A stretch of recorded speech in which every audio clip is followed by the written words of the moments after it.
नमस्कार दोस्तों, मैं Rajnish Sharma soul insights platform पे फिर आपके बीच में। आज शुक्रवार है, जैसा कि आप जानते हैं शुक्रवार का दिन आपके द्वारा पूछे गए टॉपिक के ऊपर। तो मित्रों, इस बार मित्रों ने पूछा है कि हमने जिंदगी में कितने जन्मों से हम पाप कर रहे हैं, तो उन पापों को कैसे काटा जाएगा, उसके लिए कितना समय लगेगा, क्या उसके लिए कोई विधि है। और साथ ही पूछा है कि वो कौन सा ज्ञान है जिसके बारे में कृष्ण भगवान बार बार कहते हैं कि ज्ञान से ऊपर कुछ नहीं है, ज्ञान ही महायज्ञ है। ये क्या है?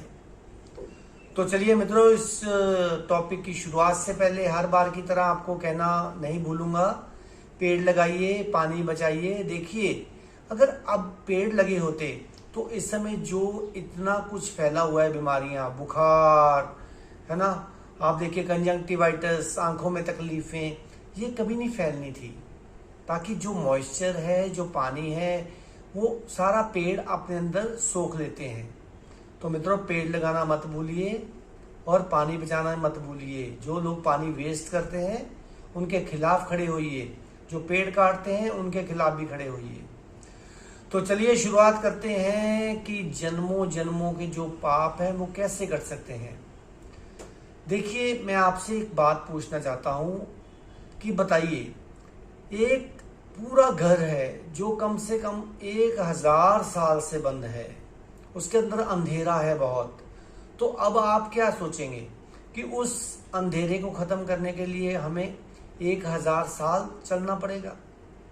नहीं, उसके लिए सिर्फ एक दिए की रोशनी, एक बल्ब, जो सारे घर को फिर रोशनी से भर सकता है और अंधेरे को दूर कर सकता है।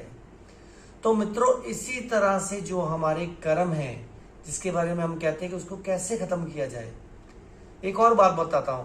मान लीजिए आप सूरज की तरफ पीठ कर चल रहे हैं, उससे आप 100 साल हो गए आपको चलते हुए, तो क्या 100 साल लगेंगे आपको फिर सूर्य की तरफ मुंह करने के लिए? नहीं, आप 2 सेकंड या 1 सेकंड में सूर्य की तरफ घूम सकते हो। तो उसके लिए क्या करना है? उसके लिए सिर्फ हमें अपना होश जगाना है मित्रों, सिर्फ होश। तो जन्मों जन्मों के पाप, जन्मों जन्मों के कर्म हम एक पल में काट सकते हैं। उसके लिए हमारा होश बहुत प्रगाढ़ होना चाहिए। अब इसके साथ ही मित्रों पूछा है कि श्री कृष्ण जी ने गीता में बोला है कि जो ज्ञान है ये ही यज्ञ है। तो इसका क्या मतलब है? देखिए, वो किस ज्ञान की बात कर रहे हैं? वो उस ज्ञान की नहीं जो आपके पास है, हमारे पास है, किसी और के पास है। वो ज्ञान किसी चीज के बारे में जानना नहीं है। वो ज्ञान है मित्रों आपकी अवेयरनेस, आपका होश।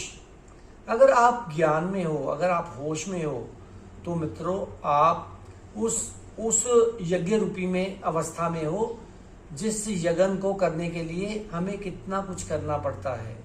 लेकिन अगर आप ज्ञान में हो, यानी कि होश में हो, तो आप 24 घंटे उस यज्ञ में हो।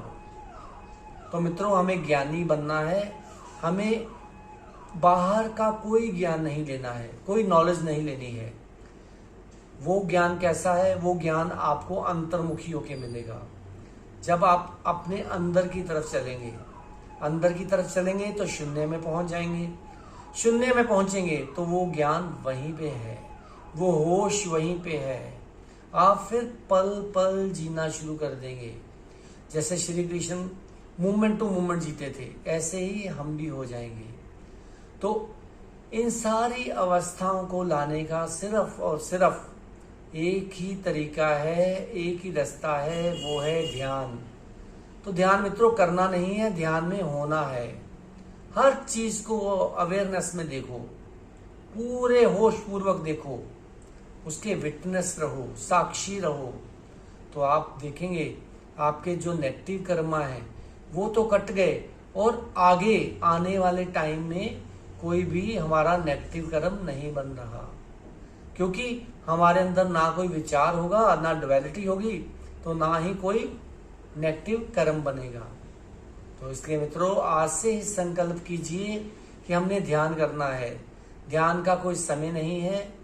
जब मर्जी आप चाहें ध्यान में हो सकते हो, चाहे कहीं भी बैठे हो, सहजता में ध्यान कीजिए तो आप पाएंगे कुछ ही समय के बाद आपके पुराने कर्मों की फाइलें बिल्कुल खत्म हो गई और नए जो कर्म बनेंगे वो आपके शून्य में बनेंगे। शून्य में बनने का मतलब कि वो पैदा ही नहीं होंगे और जो भी हम कर चुके हैं उसके लिए पछताना नहीं है। सिर्फ और सिर्फ अपने ज्ञान को जगाना है, ज्ञान रूपी होश को जगाना है। तो आप पाएंगे कुछ ही दिनों के बाद आप इतनी गहरी समाधि में उतर जाओगे कि आपने सोचा भी नहीं होगा। और समाधि में वही इंसान उतर सकता है जिसकी कर्मों की फाइलें बिल्कुल खत्म हो चुकी हैं। तो चलिए मित्रों, अगले एपिसोड में फिर नए टॉपिक के साथ मिलेंगे। तब तक आप मेरे चैनल को इसी तरह सब्सक्राइब करते रहिए, सोल इनसाइट्स _RV रजनीश। तब तक आप खुश रहिए, आबाद रहिए, जिंदाबाद रहिए। नमस्कार।